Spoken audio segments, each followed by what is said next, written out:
Good morning! Beautiful day with me, Bilyonaryo Feng Shui Master Hans Kua. Ito po ang horoscope for Friday, July 25. Simulan natin sa Year of the Rat. Kung sinasabi niya lang na mahal ka tuwing petsa de peligro, baka hindi pag-ibig yan.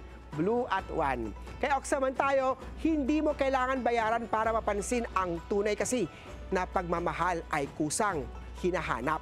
Green at 6. Kay Year of Tiger naman tayo, kapag laging ikaw ang gumagastos, baka hindi ito relasyon. Kung hindi, sponsorship. Yellow at 4. Kay Year of the Rabbit naman tayo, huwag ibuhos lahat ng effort sa taong hindi mo alam kung sa'yo lang. Sa'yo lang ba talaga yan? Pink at 3. Kay Year of the Dragon naman tayo, kung wala ka narinig, kung hindi kailangan kita, pero hindi man lang marunong kumusta ka, i-check ang tunay niyang intensyon.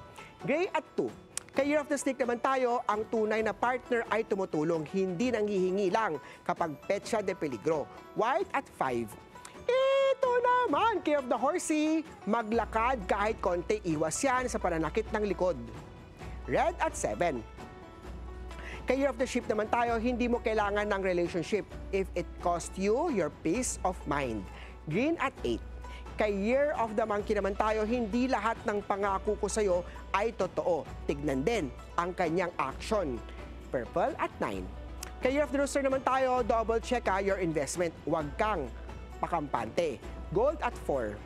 Kay Year of the Dog naman tayo, mas masarap magmahal pag hindi ka nagdadalawang isip sa intention niya. Pink at 1. Kay Year of the Pig naman tayo, huwag hayaang may makagamit ng bonus mo na hindi man lang nagtatanong kung okay ka. Silver at 5.